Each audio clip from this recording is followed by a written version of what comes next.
Bienvenue sur cette nouvelle vidéo. Ça fait quelques jours que je suis en Sardaigne avec mon petit van aménagé.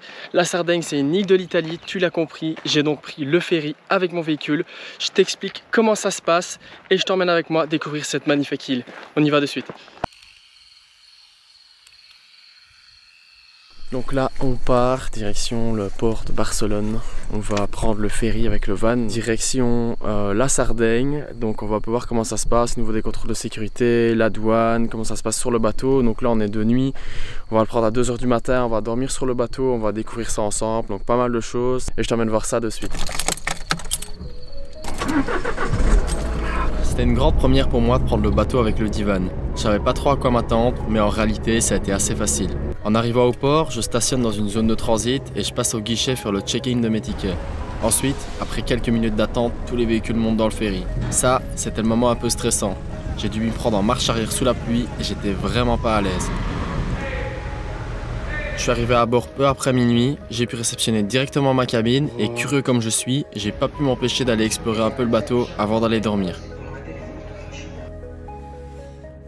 Balader dans le ferry. Honnêtement c'est quand même assez grand, je m'attendais pas du tout à ça. Il y a des salles de jeu, il y a un casino, j'ai même vu une discothèque, des endroits pour se restaurer et tout, c'est assez cool. Là il est 10 h du matin, on a encore 6 à 7 heures de navigation, on arrive normalement à 4 h 30 à Porto Torres, donc sur le nord de la Sardaigne. Et alors de là en fait on va faire une boucle où on va passer à mon avis par le nord-ouest de l'île, descendre au sud et puis remonter pour remonter progressivement vers la Corse. Sinon ce matin j'ai eu la mauvaise surprise de voir que j'avais 50 € de hors forfait au niveau de mes données mobiles, parce qu'en réalité on traverse une zone maritime qui est pas reprise dans l'espace de l'Union Européenne. J'avais laissé la 4G allumée sur mon téléphone et j'ai une application qui tourne en fond qui m'a pompé des données. Donc ne fais pas cette erreur si tu prends le ferry, erreur de débutant à ne pas faire.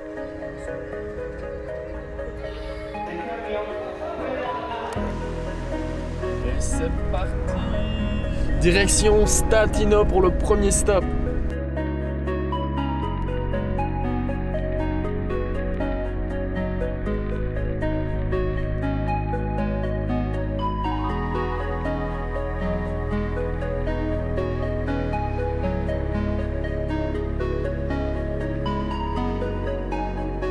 Explorer les villages de Statino et Bosa m'a directement plongé dans l'ambiance unique de la Sardaigne.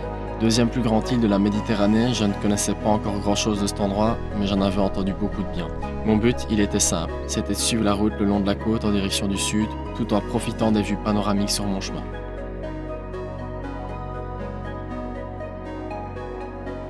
En descendant, je m'arrête d'ailleurs à Taros, un site archéologique qui témoigne de l'histoire ancienne de l'île. On y trouve des ruines perdues dans des paysages magnifiques qui racontent des millénaires d'histoire. Alors, bien que je suis pas un grand fan de ce genre de site historique, je trouvais qu'aller en voir un afin de ne pas passer à côté de ça, c'était quand même une chose à faire.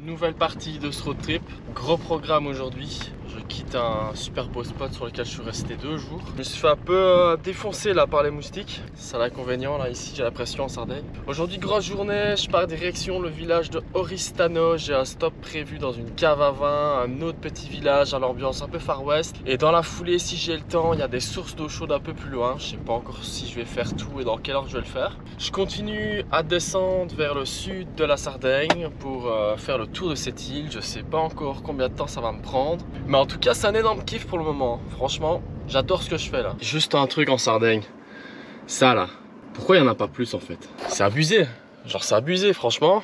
Genre une semaine c'est la première fois que je croise ça. La gestion des déchets ici c'est une cata, c'est une cata. Franchement encore bien, c'est pas trop pollué, mais trouver des poubelles c'est extrêmement compliqué. Franchement pourquoi pas simplement mettre des poubes sur des parkings? Je comprends pas.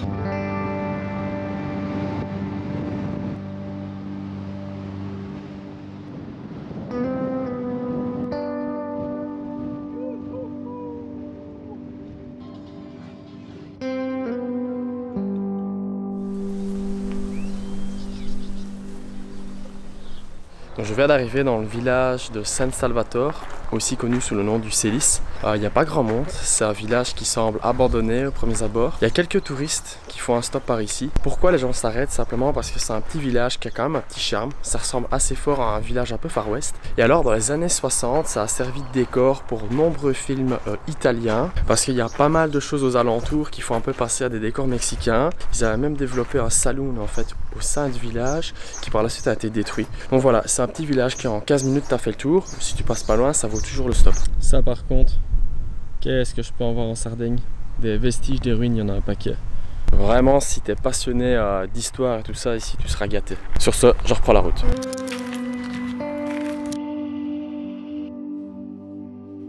Bon, après un petit stop dans cette cave à vin, ma prochaine étape c'était la ville de Oristano. Donc Oristano c'est une des plus grosses, voire la plus grosse ville de la côte ouest de la Sardaigne en fait. Je dois t'avouer que j'étais un peu déçu en réalité de ce sur quoi je suis tombé. Je m'attendais à une ville un peu typique comme j'avais déjà vu avec Boza, Alghero, etc. Et je suis arrivé dans un centre-ville un peu plus développé avec des magasins, un peu plus de circulation, donc moins typique, moins ce que je recherchais en soi. Après quand je me suis un peu plus enfoncé dans la partie piétonnière, j'ai été surpris qu'il y avait quand même 2-3 monuments qui étaient sympas à voir, ça valait quand même le détour. J'ai mangé un bout, je me suis régalé. J'ai mangé une planche charcuterie fromage pour 12 €, c'était pas cher en plus, c'était super bon.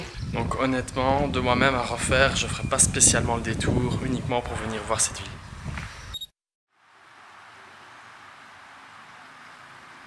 Donc là je vais dormir dans un spot en pleine nature, c'est vraiment très agréable, il y a l'eau qui coule juste à côté, tu l'entends peut-être d'ailleurs. Je suis plus au centre de l'île de la Sardaigne, donc je me suis un peu éloigné de la côte, ça m'a permis aussi de voir un peu autre chose. Et je suis juste à côté, ils sont juste là, des sources d'eau chaude. J'y suis allé me baigner hier soir, j'ai fait la rencontre de Aiko et sa femme, donc c'était vraiment chouette. Ça m'a permis en fait de passer ensuite la soirée avec eux dans leur van, ils avaient pas mal de produits locaux, donc ça a été cool. Et puis ça a été aussi l'occasion de partager une des bouteilles de vin que j'avais acheté hier justement, c'était vraiment sympa. Là le plan c'est que ce matin je prends le temps, je déjeune, je vais faire un petit peu de montage. Je pense que je vais repasser aux sources, je vais aller te montrer ça. Et puis je reprendrai la route pour retourner sur la côte ouest. Donc voilà, je vais te montrer justement les petites sources d'eau chaude où je me suis baigné hier soir.